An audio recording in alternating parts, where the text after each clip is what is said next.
Good morning and welcome to our webinar. Today we're talking to you about major VAT changes in the UK and EU for e-commerce sales. Let me introduce you to your presenters today. Firstly, we have Jonathan Main, who is a partner and head of indirect tax at MHA Moore & Smalley. Jonathan's going to be talking to you about changes in the UK and also considerations for UK businesses in preparing for the EU changes to e-commerce rules. Then we have our resident customs expert, Andrew Thurston. Andrew is going to be talking through the customs procedures, how we actually get our goods into Europe, which still remains a mystery for many of us and many businesses. And then we're going to cross the water over to the Netherlands to see Marissa again. Marissa is a senior manager at Baker Tilly, Netherlands, and she's at the forefront of Brexit and e-commerce advice. There are huge changes to the way we as UK businesses will trade online from the 1st of July. Jonathan, if we could go to the first slide, please. So coronavirus has led to a massive growth in online sales. I've probably contributed to a lot of that. In the UK, the growth has been up 36.6% in 2020 and globally 27.6% in 2020. Obviously, on the 1st of January, we did have the perfect storm of Brexit and e-commerce changes in the UK, which didn't get as much news attached to it because of obviously the chaos of Brexit at the time. And from the 1st of July, we're going to have massive changes in the EU, which I can't tell you is going to have a huge impact and really important to know about and prepare for. Before we move on to talking about all the different changes, I just wanted to highlight to you that HMRC grant funding of up to £2,000 is still available to SMEs. It covers customs and VAT training and Brexit advisory.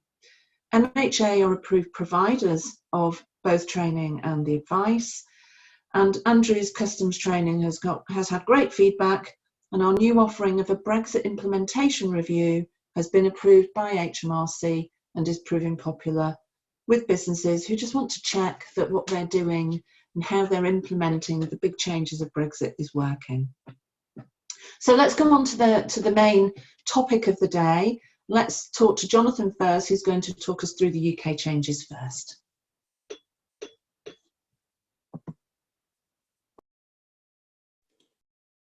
Thanks, Alison. Good morning, everyone. As Alison said, it's Jonathan Main, partner in MHA Moore & Smalley. Traditionally VAT, but in the last few years, much more in relation to our Brexit-related issues that we're all grappling with. What I'm going to take you through this morning is a refresher, in theory at least, on the changes that have taken place from 1 January. So taking me hopefully to my first slide. So it seems to me to fall into the following 5 headings, which start with determining, well, do I supply goods or services or both? Do I supply businesses or private consumers?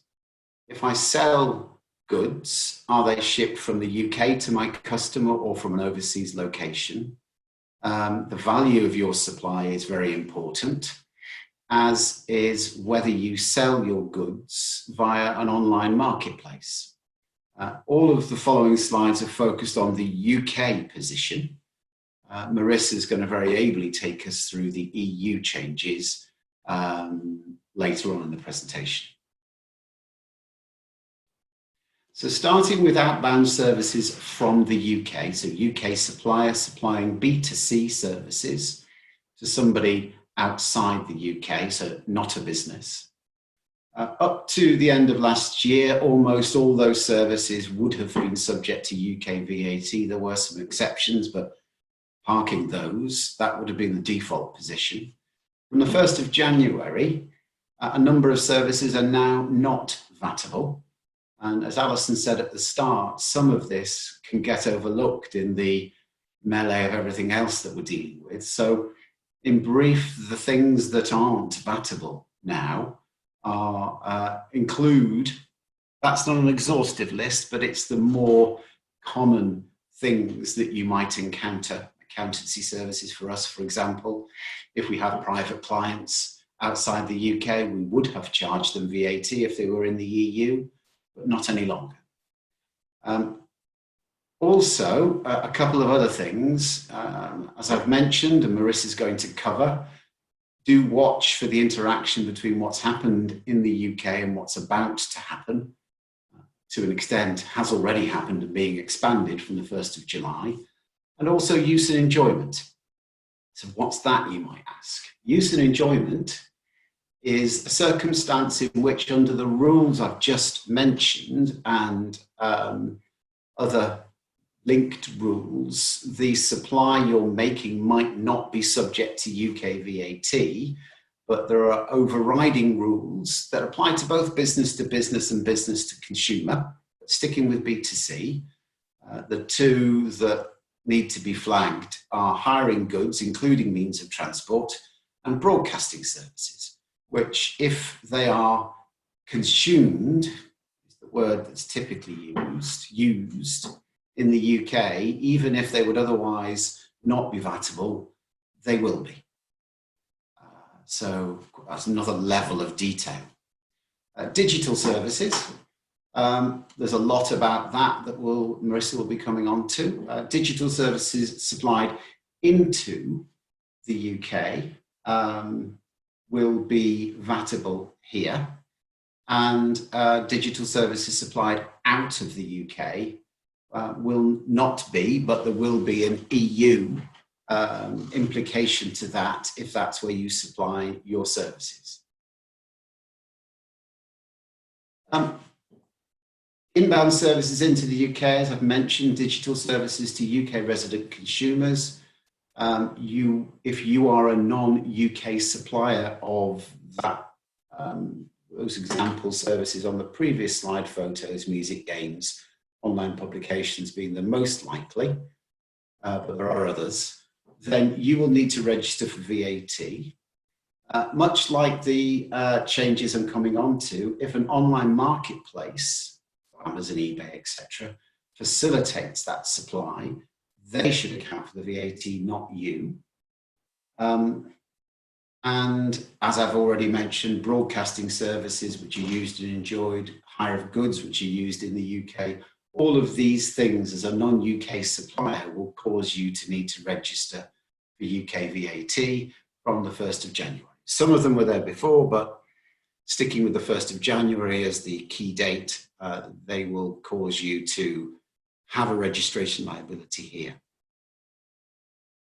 Goods. Moving on to goods. So with a few exceptions, as the slide says, which typically relate to the status of the customer. So are you supplying someone who's in business here, has an establishment here, or the time taken? There are various rules on the amount of time taken to export goods after they're sold. Putting those aside, the more sort of standard exports are now zero rated from the 1st of January. That would have been the case previously for B2B, but is now the case also for B2C. Quite a lot of the conversations I've had with clients is in a B2C environment, e-commerce sales, is understanding the change from the 1st of January from a pricing perspective, because you would have been pricing previously if you were selling goods on your own website with the inclusion of UK VAT in most cases. That's no longer the case, but as Marissa's going to cover for us, you will now need to be factoring in EU VAT. But from a UK perspective, those sales are now zero rated, so no UK VAT. If the goods are over £135 coming into the UK, switching now, so talking about supplies of goods inbound, then if they're over £135, the rules that we're all dealing with now, post-Brexit, apply to that transaction. So that will be a supply subject to duty, if there is any, and VAT when the goods come in the normal way, post-Brexit. Putting putting aside Inco Terms, etc., which I think Andrew might be touching on, that would be an importation. Unless as the non-UK supplier you're treated as the importer, then that would be a supply outside the scope of UK VAT. Your customer, the importer, would pay import VAT. For B2B sales, not B2C yet, for B2B sales of up to £135 in value, the UK customer, so your UK customer, or you as the UK customer, should provide the non-UK supplier with your VAT number, your UK VAT number, and the UK customer will account for VAT using the reverse charge. Now, I use that phrase reverse charge advisedly because this isn't import VAT, it's not postponed accounting. The import doesn't happen for values up to £135. The non-UK supplier will not have to charge VAT. Instead, you self-assess it on your VAT return in the UK. And if you're fully taxable, able to recover all of your VAT, there's no cost associated with that. So obviously, if you're a bank bringing in something up to £135, then you would charge the VAT on your output leg of your VAT return, but you wouldn't be getting the VAT back because most likely you're using that for an exempt supply. The remainder of these slides now talk about B2C sales, supplies to UK consumers for consignments up to £135. So on this slide, we've dealt with exports of goods from the UK are zero rated, B2B and B2C sales of goods over £135, normal rules on importation. The B2B sales up to £135, reverse charge in the hands of the customer, as long as the customer provides the supplier with a VAT number. Having established those parameters, now moving on to B2C up to £135. So what does £135 mean is an important point to cover. It doesn't include the shipment charges. That's unless you don't itemize them. So as a customer, I don't realize I'm paying them. So if you describe the shipment as free or inclusive and just charge me one price and I don't know what the shipment element of that might be, then the £135 will include it. It's also per consignment. So if I buy 4 things on your website for £40 each, then that's £160 consignment if you stick them all in the same parcel and send them to me in the UK. You could package them separately, avoid this problem of the goods being over £135 and all of the import formalities that go with it, but obviously there's a cost benefit there to choosing to do that. There are different rules which I'm going to come on to shortly for goods sold on an online marketplace compared to on your own website or social media platform. The rules also differ between Great Britain and Northern Ireland, inevitably because of Brexit and the treatment of Northern Ireland, and I'll come on to that briefly too. And finally on this slide, just to mention the low value consignment relief, LVCR, for £15 or less has been scrapped as part of these changes. And just to stress also, because we're dealing with 2 different dates here between the UK and the EU, these are changes that are already here, as opposed to the ones Marissa's going to go through, which are coming down the track. So, also important to split between goods shipped to order and goods consigned in bulk to the UK. Goods shipped to order, meaning I've bought something, you sent it to me from your warehouse, wherever that warehouse might be, whether in Frankfurt or in the Philippines or in Hong Kong or China or the US. Doesn't matter where the warehouse is. This isn't an EU change. This is a worldwide change. So for goods shipped to order, up to £135, the sale of goods will not be liable to duty or VAT at import. HMRC still have the power to stop the parcel for other reasons, of course, because they've got their normal checks for items that ought not to be coming into the UK because they're prohibited, drugs, guns, whatever might be in the parcel, I suppose. But putting that aside, there's no duty or VAT levied at import. The non-UK supplier needs to register for UK VAT. That's the way in which the VAT's collected now. It's not collected at import, it's collected by the non-UK supplier registering for UK VAT, even though the goods were consigned to order from a non-UK location. The place of supply has moved to the place of consumption. So non-UK supplier registers for UK VAT.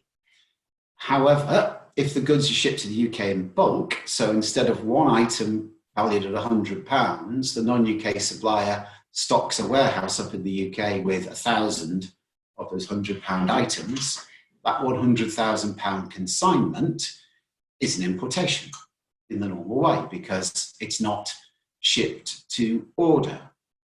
There is a nuance there about break bulk, which I haven't covered, which is the notion that if you've got 1,000 packages in one large £100,000 consignment, if each of those are individually labelled for 1,000 individual customers, there is the potential for that to be treated as 1,000 individual consignments, which are just shipped conveniently in one container. That's outside the remit probably of this presentation, I'd say. So sticking with, I'm the non-UK supplier, I've shipped goods to hold in warehouse in the UK because I know what my stock needs are for the next couple of months of sales. You should already be registered for VAT is the punchline to this, really. If that's the way in which you've been doing things pre and post December, the rules really haven't changed because the place of supply of those goods is the UK and therefore liable to UK VAT. Online marketplaces. If the goods are outside the UK at the point of sale, the online marketplace is liable to account for VAT on those goods.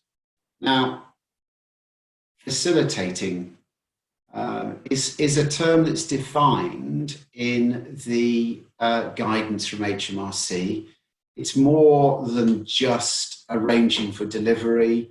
You've got to have typically advertising, delivery, payment, facilitating those things, more than one of those things equates to facilitation. Probably a moot point in most cases because the likes of Etsy and eBay, Amazon will be doing all of those things for you as the supplier. And if that's the way in which you sell goods, then your marketplace facilitator accounts for the VAT, not you. I do have clients, though, just to pause for a second on the presentation. I can think of quite a few who sell on their own website, sell via a marketplace, perhaps more than one, also sell goods that are both over and under £135 in value. Those clients are caught by all of the things I've just mentioned. So they will have their own sales in the UK via their own website under £135 and have to register for VAT. They'll have their own sales, but via Amazon under £135. Amazon will be accounting for that VAT. And they'll have their own sales and Amazon sales above £135, which will be dealt with outside of these rules as imports in the normal way. I think perhaps worth reflecting that the levels below which things aren't treated as imports is a lot higher elsewhere. I believe the US is a few £100 more than this. £135 isn't a lot. So it's worth remembering that you could be caught by a number of these rules at the same time.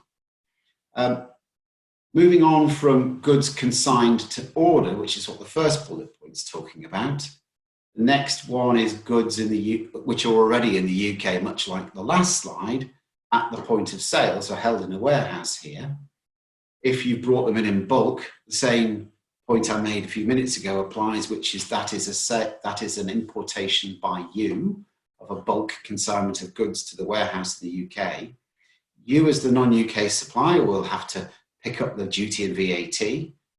You'll obviously want to recover the VAT on a VAT return here. So the way in which the UK rules work is, as a non-UK vendor, you're treated as making a zero-rated supply irrespective of the actual VAT rate on the goods that are being sold, they are treated as zero rated. That allows you to register, recover your import VAT, but not charge VAT to the marketplace.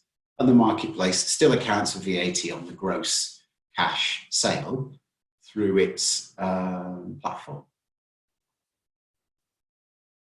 Northern Ireland, just quickly.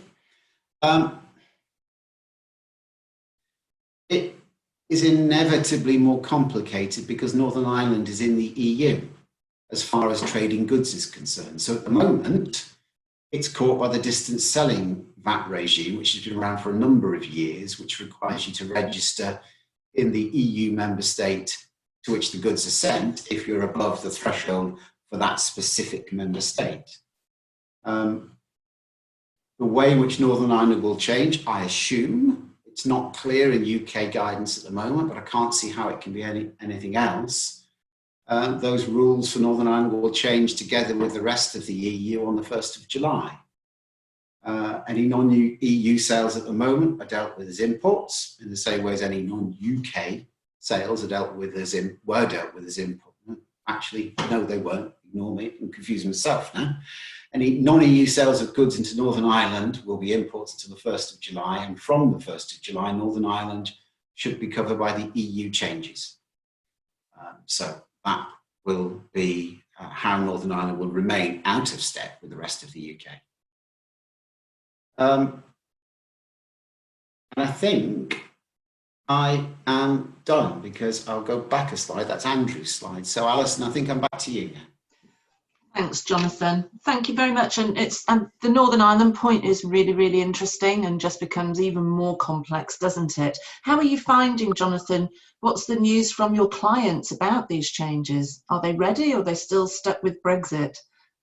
They're not ready. I have so much empathy with them, I suppose, Alison, because they've barely got to grips with potential for double duty on things coming into the UK and then out to the EU, and working out, well, do I now need to have a warehouse in the EU? And Marissa's obviously going to come on to lots of those considerations shortly.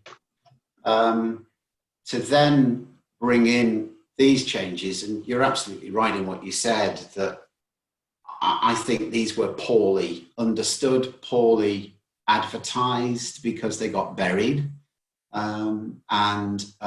It might have been nice had the UK waited until July so that they could at least have the opportunity, clients, to understand that these rules are nothing to do with Brexit.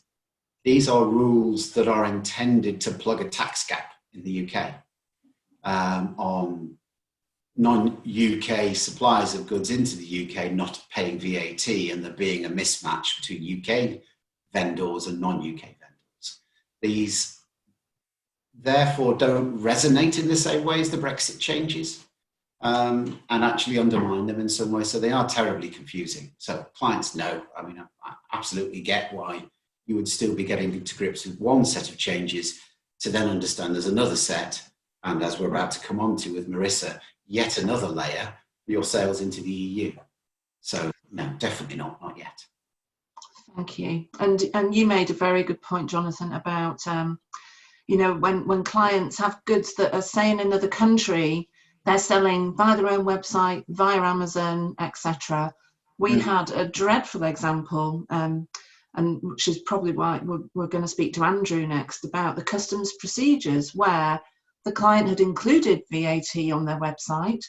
Amazon, or not Amazon, apologies, but another website then added it on top of it, and then the custom procedure code was wrong coming into the UK, so the poor old customer got added it 3 times in all. So it can go so hideously wrong, which is why we're now going to speak to Andrew about customs procedures and how to try to navigate this very alien sort of methodology for everybody, because we were always in Europe before, and what to still look out for. So over to you, Andrew. Thank you. Thank you, Alison. Morning, everybody. So my slot is just to talk about sort of customs impact. Obviously, some of this falls under Brexit, and I no doubt a majority of you have had some sort of issues with changes to customs formalities. But in terms of the sort of low value consignments, it's just being aware that there are some changes to the customs declaration process. It's already in place in the UK, but they will be coming into the EU as well. So obviously it's the removal of the low value consignment release, so the €22 or £15, so that's been scrapped or will be scrapped in the EU as well. In the EU, there is the intention to have a reduced data set for imports of goods below €150 to make it a lot easier, because a lot of fast parcel operators obviously have to put this information in. So it's to minimise the amount of data that's required to streamline the whole process. One important consideration is the customs procedure code, and this is the issue that we sort of saw in the press, and some of our clients also experienced this. There's two different customs procedure codes that cover value goods below £135 coming into the UK. Depending on which one's used, one will account for VAT at import, one won't. The correct one to use is the 4000C07. So this is used for online marketplaces. It waives the VAT element, and so that your customer, your end consumer, doesn't get charged the VAT before the goods are cleared, because the VAT is accounted for on the sales invoice. So that's where we've seen issues sort of January, February time with the UK changes. The VAT was being charged because the wrong customs procedure code was being declared on that declaration. If it's above €150 or £135, then a full declaration, like Jonathan mentioned, will be required. And that's where we sort of have issues with Inco Terms and understanding who the importer is, and then it follows on to the VAT implications and liability to register, etc. So if we move on to the next slide. So basically the important thing to consider is customs representation. So we've seen a lot of companies who are exporting into Europe have seen their goods being stopped at the border, and it's predominantly to do with representation. So they might agree with a customs agent or a haulier to ship those goods into the EU, but without the correct representation being agreed by way of a power of attorney or a agreed format letter to the agent, the goods won't get cleared. So it's important to understand the different types of representation, excuse me, and they're the same for both the UK and the EU. So if you're exporting goods into the EU, but you're not established, then you can't, you have to fall under the indirect representation. And basically the agent will act in the same manner in your name, but they will be jointly and severably liable for any compliance issues, customs debt, etc.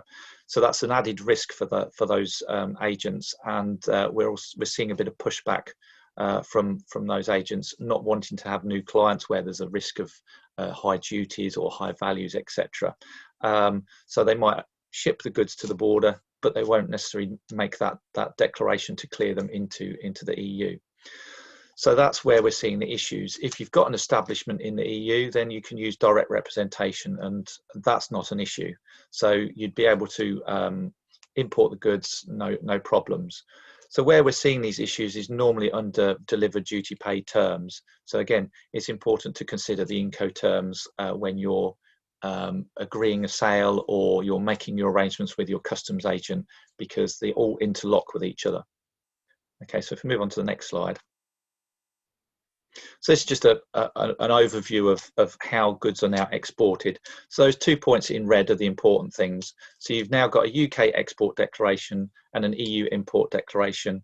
So that's where you need the customs agent, and that's where we're seeing issues in terms of getting goods out of the country, because the commercial invoice doesn't state all the information that is required to declare the goods to HMRC. And then also on EU import, looking at the Inco terms and the representation of the customs agent. Those 2 points could stop the consignments being shipped. If you're shipping or if your haulier is shipping a consolidated load, it could be that one part of that load may be questioned or may be incorrect. In that case, the whole load gets stopped. isn't cleared. So it's important for everybody to be able to make sure that they understand what is required to get the goods across the border. And we're seeing issues with commercial invoices not having the correct format and all the information that's required. So if you do have any queries on those sorts of issues, then please do let us know, because we are experiencing a lot of clients having these difficulties. Okay, so if we move on to the next slide. So in terms of the common issues, so just an overview again, Inco Terms. It's just making sure that you understand the Inco Terms. You've got an agreement between both parties, whether it be delivered duty paid, delivered at place, Ex Works, whatever it may be, and that you understand your responsibilities as per those Inco Terms, because that fits in with the customs formalities. It determines the values that are required on commercial paperwork, etc. Where we're looking at customs representation, if it's a DDP shipment, then you would be the importer into that other country, and that's where we're seeing the issues with the customs representation. So if you're not established in the EU, then it's going to have to be indirect representation, and we're seeing issues with that. In terms of the commercial paperwork, like I said before, goods are being stopped at the port due to things like lack of commodity code or Inco Terms not being shown, EORI numbers not there. They're the sorts of information that now needs to be added to any invoice to allow those goods to be shipped across different customs borders. When we talk about EU VAT, obviously we're looking at the change in the different rules and the recovery of that VAT. If you're not established in the country, you've not got VAT registration, but you've shipped under DDP, then there is an element to claiming that VAT back. And again, with VAT registration, Marissa will talk about all this, I'm guessing, but looking at DDP, there is that requirement to VAT register, and then there's that onward movement with the changes that are coming in from the 1st of July. And the final one is export certification. So the UK have moved their standpoint on this. Obviously, the UK operates under the UK border operating model. They have changed the different stages so that to allow businesses in the UK to get everything in place. So they have changed. So the export certification for things like animal and plant origin products has been moved down the line. So it's not necessarily going to be required now, but it's still a consideration for businesses because this will come in at some point, and that will affect how those goods are shipped. And without the right certification coming into the UK or going into the EU, the goods will get stopped. And we have seen that with goods going into the EU. They've not had the right certification. They've been stopped at the French border, and they've not been allowed to proceed because the paperwork isn't correct. Okay, I think that's everything from me. Oh, no, one final one, Inco Terms, sorry. This is just a table that lists the current Inco Terms. So they were reviewed last year, and let's say it's just important to remember that these are the responsibilities for each Inco Term, and the one on the far right, DDP, is the one that is causing the most problems because it is the seller that is responsible for the whole shipment and also the taxes in the importing country. Okay, that's it from me. Thanks, Andrew. Oh no, sorry. Sorry. I've got more. Sorry, Origin. So one of the other issues that we're experiencing is origin. So with the UK EU trade agreement, we are seeing a lot of companies that are experiencing difficulties in determining the origin of their goods and what evidence they need to be able to meet the requirements for HMRC. So it's just understanding that it's the exporter's responsibility. It's not the importer that needs to have the evidence. That should all be provided by the exporter. But the exporter needs to know where their components and etc. are sourced from, that the finished product meets the rule of origin that is stated in Annex Orig 2 of the UK trade agreement. That will allow for the zero tariff of the customs duty. In terms of what needs to be evidence that needs to be provided to the importer, is a statement on origin on the commercial paperwork, normally on the commercial invoice. For companies who are exporting from the EU, that requires them to potentially have a REX authorization. So there are slight differences between the UK and the EU, but if you're exporting goods into Europe and the goods have a positive rate of duty going into Europe, it's certainly something you need to have a look at and make sure that you've got the evidence to back that up. Okay, I think I've got one more slide. So in terms of action required, so you just need to check the European customs tariff to confirm the EU duty rate. If it's 0%, you don't need to worry about it because there's no duty liable anyway.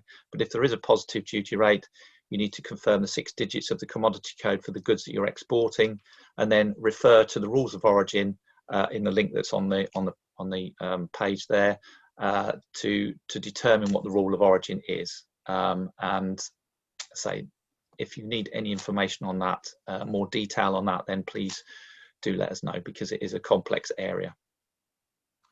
I think Thanks, that's Andrew. Thank you. One question though for you, Andrew, before we move on to Marissa. Any particular real top tips for businesses struggling with all of these customs procedures?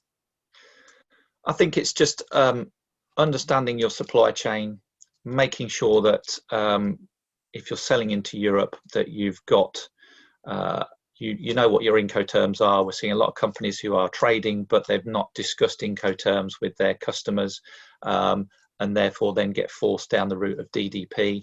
And it's understanding the full implications of operating under a DDP model, and that's where we're finding a lot of companies can't grasp that whole aspect of then suddenly, well, we need to change our supply chain because we're importing into 15, 20 different EU member states. In fact, a question just came in actually, Andrew, about DDP. Is it possible to use DDP terms but exclude the import VAT? And I wondered whether really we were then maybe talking about DAP as the solution for that particular business. So DDP you would have to account for, you'd have to be the importer of record, so therefore pay all the duties and everything else. But with delivered at place, you can still deliver it to your customer, and there is a derogation within the Inco terms that allows you to pay the duty, but with the VAT, again, it's still incurred and would be liable in the member state, and it's then having the ability to reclaim it. Or do you have to register for VAT, I suppose is the question, isn't it, to be able to make that onward supply. Thank you. Before we move on to Marissa, one other question came in, which I'll answer, is all about what does established mean when Andrew's been talking about indirect customs representation. It means that you have either an EU subsidiary or company that is established legally in Europe, or you may have a branch of your UK business in Europe, and that also is registered as a foreign branch in Europe, so it has an establishment. Branch is a bit more difficult to prove because you need sufficient human and technical resources, whereas a subsidiary company is legally established. So it's those types of things that you need in order to obtain indirect customs rep. So I feel like we've been building up the tension for Marissa to join us to tell us about the real serious changes that are going to be hitting us all in the UK come the 1st of July. So over to you. Thanks, Marissa. Thank you very much, Alison and Andrew and Jonathan. Pleased to discuss, of course, these changes that will be implemented on July 1st, 2021. Next slide, please. Before we move over to the sales of goods, let's first briefly discuss the provision of services to consumers. Next slide, please. If services are provided to consumers, in many cases, these services are subject to VAT in the country of the service provider.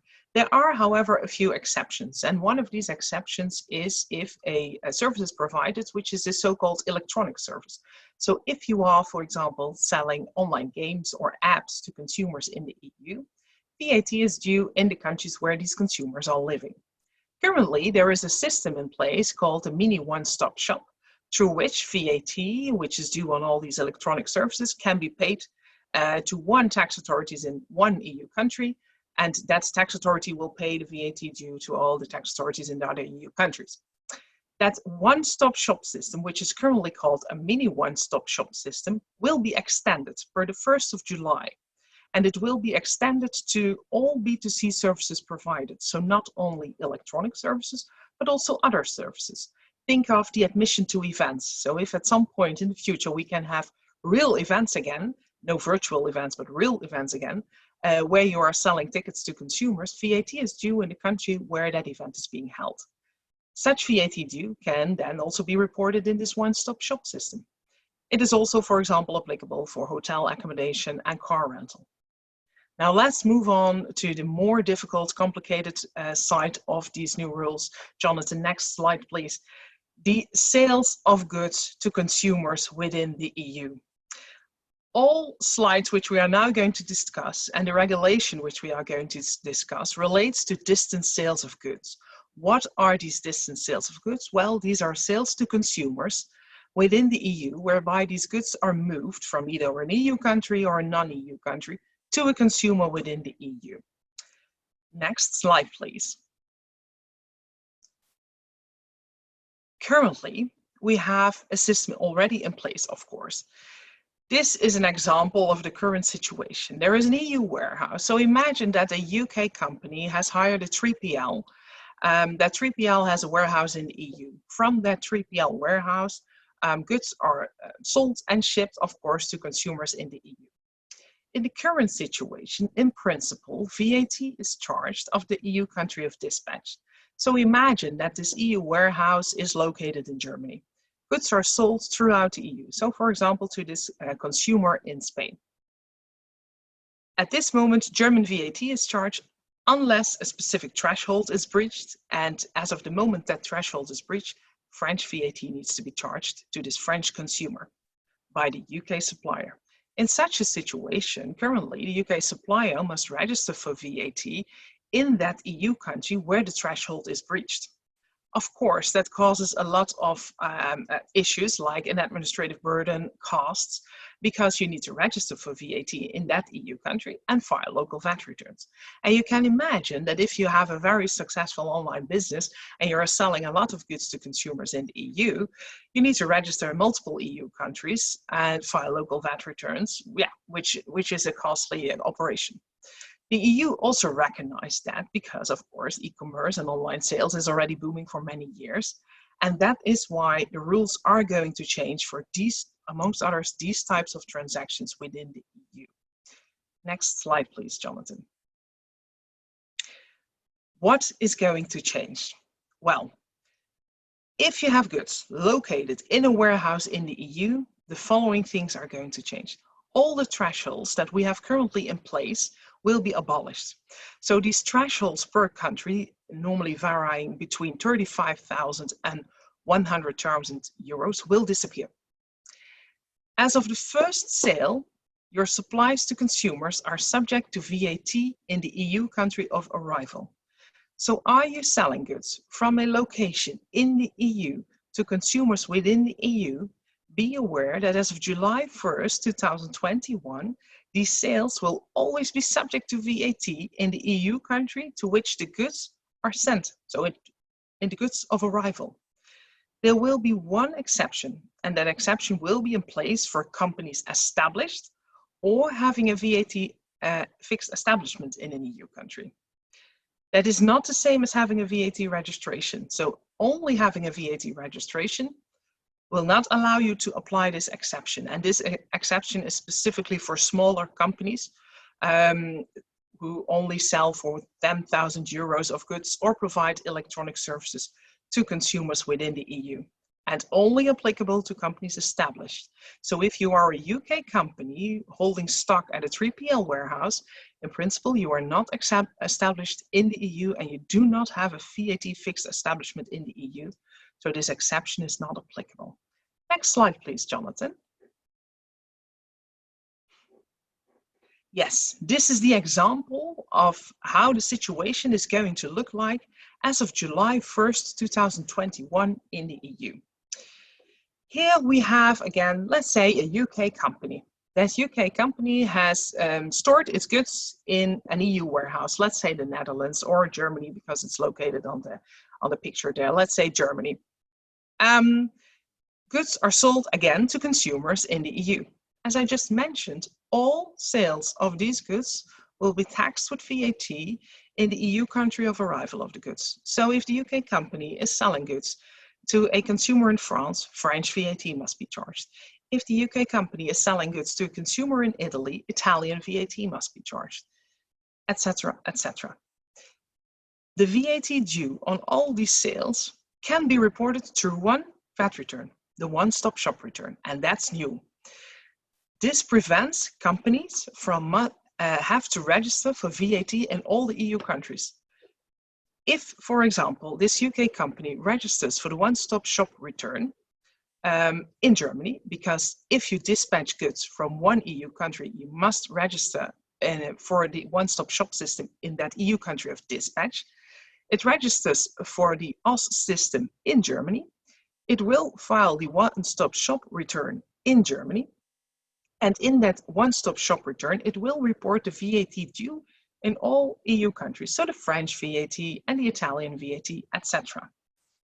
It will file the one-stop shop return with the German tax authorities, and the German tax authorities will pay the VAT due in all the countries to the local tax authorities. Be aware that any VAT due on local sales within Germany, which are not distance sales because the goods are not shipped from Germany to another country. So if goods are sold within Germany to a German consumer, that German VAT due cannot be reported in the one-stop shop return and must be reported in a local VAT return of the UK company, and in this situation, an example, then Germany. As I mentioned, per July 1st, VAT will be due in the EU country of arrival. VAT can be reported through the one-stop shop return. You are not obliged to apply for the one-stop shop return, but it would, of course, be the most beneficial option for everybody to apply for it. You are no longer obliged to issue invoices to consumers, and there is a special threshold in place for businesses established in the EU or having a fixed establishment in the EU. Jonathan, next slide, please. So, what are the changes to the mini one-stop shop system that we currently already have for electronic services? It will be named the one-stop shop system, as I already mentioned, and it will become available for all distance sales of goods within the EU. If you are established in the EU, or if you have a VAT fixed establishment in the EU, you need to register for the one-stop shop system, of course, in the EU country of establishment. If you are not established in the EU, like a UK company with no establishment at all, you must register for the one-stop shop system in the EU country in which the dispatch of the goods begins. Very important to remember. So if the dispatch of the goods begins at a 3PL warehouse in the Netherlands, you must register for the one-stop shop system in the Netherlands. If, however, the dispatch of the goods or the transport begins in multiple EU countries, because you have multiple warehouse locations within the EU, you can choose the EU country for which you would like to register for the one-stop shop system. Next slide, please.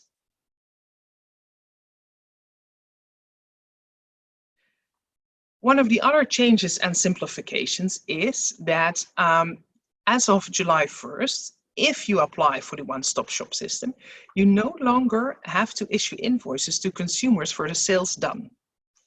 However, if you want to issue invoices, so if you are using the one-stop shop system and you would like to issue invoices, the invoices must comply with the invoice regulation in place in the EU country in which you are registered for the one-stop shop. So please consider very carefully whether or not you are going to issue invoices in the situation that you're only selling to consumers and you're registered for the one-stop shop. Because issuing invoices that comply with local invoice regulations are full VAT invoices with a lot of requirements on those. Next slide, please. And that's the most interesting one, I think, for now. Okay, so when you are having goods at an EU warehouse and you're selling those goods to consumers in the EU, as of July 1st, a lot is going to change. And you must be prepared. You cannot wait because your sales will be subject to VAT in the EU country of arrival. What are the advantages? Well, the EU market is at your feet because with one VAT registration, one one-stop shop return, you can sell to all consumers in the EU. The costs for being compliant are of course much lower because you no longer need to register for VAT in multiple EU countries. Through that one-stop shop return, you have covered the EU for your sales to consumers. You have no longer an invoice obligation if you're registered for the one-stop shop. And it can also cover distance sales, so the sales of consumers from other warehouses in the EU to consumers in other EU countries, because your sales will always be taxed with VAT in the EU country of arrival. You can only register for one-stop shop once, and in that one-stop shop return, you must report all sales to consumers within the EU. There are, of course, also a few disadvantages. The one-stop shop system is only limited to payable VAT. So any refundable VAT cannot be reclaimed to the one-stop shop return. Specific procedures must be followed for that. If you are, however, required to register for VAT in a country because you are, for example, also doing local sales, any local incurred VAT can, of course, be reclaimed then through that VAT return if it's correctly charged. One other important thing that you must consider is that before July 1st, you must be aware of the VAT rates applicable to your business in all EU countries. Because when you are selling goods to these consumers, VAT will be due in all these other EU countries. So you must also make sure that the correct VAT rate is applied on your sales and will be reported in the one-stop shop return.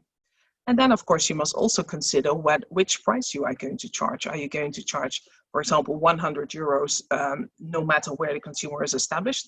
Or will your pricing be adjusted depending on where the consumer is established and also depending on the VAT rate then applicable? In principle, the general VAT rate in the EU varies between EU countries, of course, and the lowest one is 17%, and the highest general VAT rate is 27%.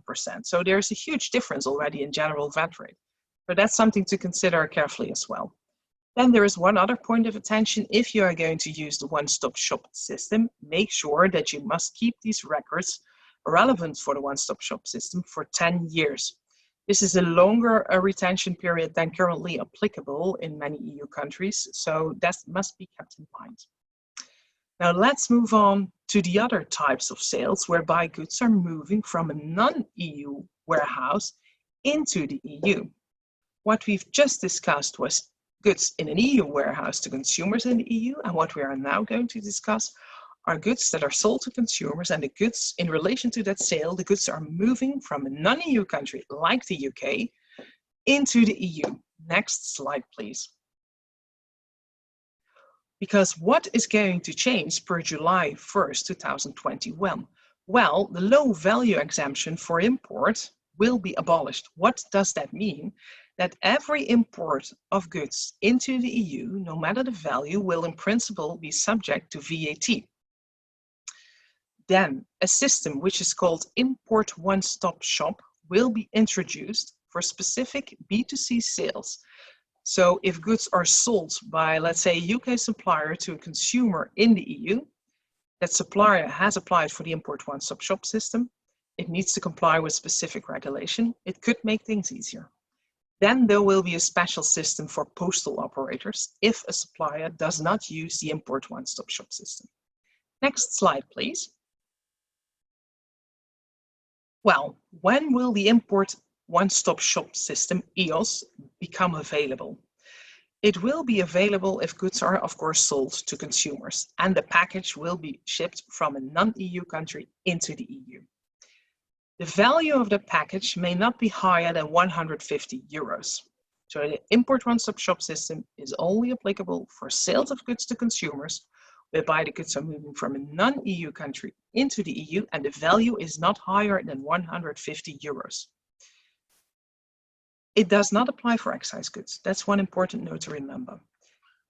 As EU as well as non-EU established businesses must, of course, apply for this Import One-Stop Shop system. They will need to apply for it within the EU, and a special number will be allocated to your business.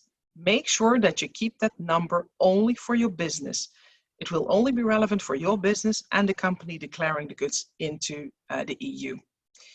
If you are established in a non-EU country, like the UK, be aware that you will need to appoint an intermediary in order to apply for the Import One-Stop Shop system. And as already mentioned for the one-stop shop return, input VAT can never be recorded through the Import One-Stop Shop return. This should either be done via local VAT return if required or through a special refund request. Next slide, please. This will be the situation whereby a UK company is registered for the Import One-Stop Shop. It is registered for the Import One-Stop Shop and it is selling goods to a consumer in the EU. What will happen? Well, on the sale of the goods to the consumer, the UK company needs to charge VAT.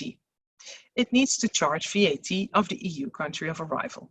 So at the moment that the consumer purchases these goods, it already knows that it paid VAT, that everything was dealt with, and that when the consumer receives the package, no additional charges will be due by the consumer. If indeed this is all being done correctly, the import of the goods into the EU will be exempt from VAT. And once the goods are imported and are cleared, the goods will be sent to the consumer, and that's it. The UK supplier must then pay, of course, the VAT due on these sales and through an Import One-Stop Shop return in the country for which it is registered for the Import One-Stop Shop. So the sale will be subject to VAT, the import will be exempt from VAT, and the UK supplier must report the VAT due on the sale through its Import One-Stop Shop return. It will, however, only work for packages of which the value is 150 euros or below. Next slide, please. Because what if the supplier does not want to use the Import One-Stop Shop system, but it is still sending packages from a non-EU country into the EU? There will be a special fallback scheme in place for postal operators. But what will happen then? Because the supplier is not registered for the Import One-Stop Shop system, the sale of goods to the consumers is no longer subject to VAT. There is no VAT charge that will be reported through the Import One-Stop Shop. The import will be subject to VAT. So that's the first thing. Then the consumer will only receive the goods if VAT is paid. So that's an important thing to remember. And the postal operator will, of course, report that import VAT due through a special monthly return. Please note that this special system is only limited to a consumer customer in an EU country of import. Next slide, please. Here we have an example of when the special fallback scheme is used. Here is an operator that uses the special fallback scheme, and you have a supplier that is not registered for the Import One-Stop Shop. Then at the moment of import VAT will be due. The package will be sent to the consumer, but only if the consumer paid the charges charged in. The postal operator will report the import VAT through a special return that it files. But what if, next slide please, the value of the package is above 150 euros, or it is below 150 euros and the supplier is not registered for the Import One-Stop Shop and the special fallback scheme is not applied? In such a situation, we fall back to the regular rules for VAT upon import. So very important to remember. In such a situation, it all comes down to who is responsible for the import, who will pay the import VAT, possible duties, and what will happen then if, for example, the supplier is responsible for the import and will then sell to the consumer. Of course, the supplier will need to charge VAT to the consumer. So it's very important to remember that if you do not apply for the Import One-Stop Shop, the special fallback scheme is not applicable, that the regular VAT rules will apply again. Next slide, please, because we also have some changes, of course, like already mentioned by Jonathan for the UK, for platforms. So next slide, please. If goods are sold through a platform and that platform is facilitating either a B2C sales within the EU by a non-EU established business and or a B2C sales whereby the goods are coming from a non-EU country into the EU, that marketplace, that platform will become liable for the VAT. So what will happen is that a supplier will do a B2B sale to the platform and the platform will do the B2C sale to the consumer. So it shall be deemed that platform to have received and supplied these goods himself. So if you are selling through marketplaces or platforms within the EU to consumers, be aware of these new rules and check very carefully whether these are applicable to your setup. Next slide, please, Jonathan. Yes, and then the next one again. Be aware that the changes will be implemented on July 1st, 2021 in the entire EU.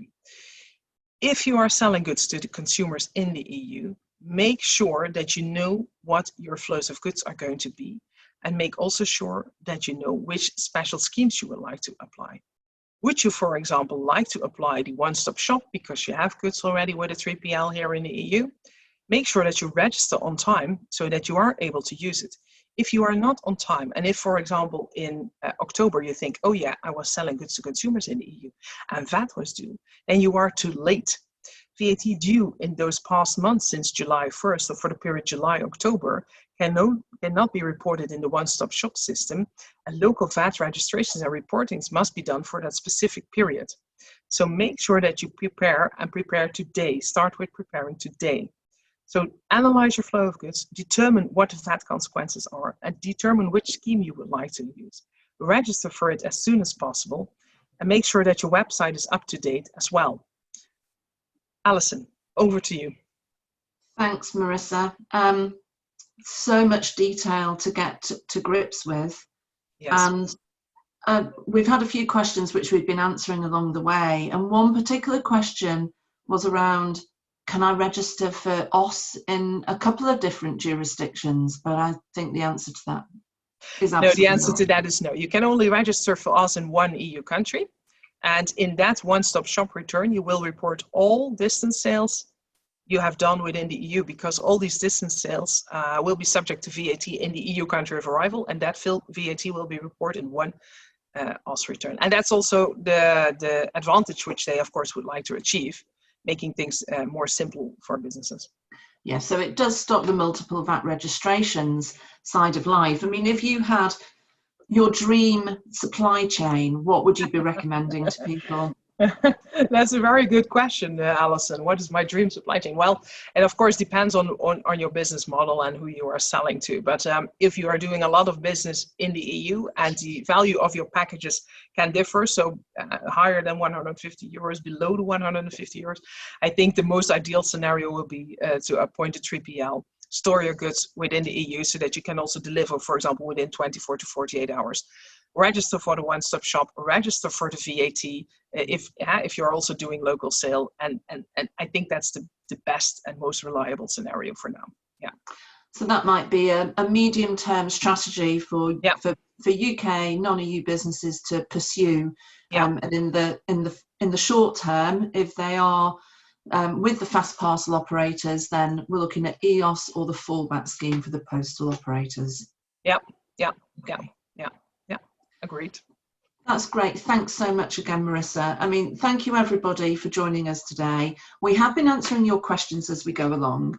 There are a few still left to reply to, which we will do. Sarah is going to be sending round an email to everybody who's attended today, which will have a link to the slides should you require them. If you'd like to know more about the grant funding potential, then please do get in touch with us. And if you have any other questions, then we'd be delighted to hear from you. Thanks so much again for joining us, and we look forward to speaking to you again soon. Thank you.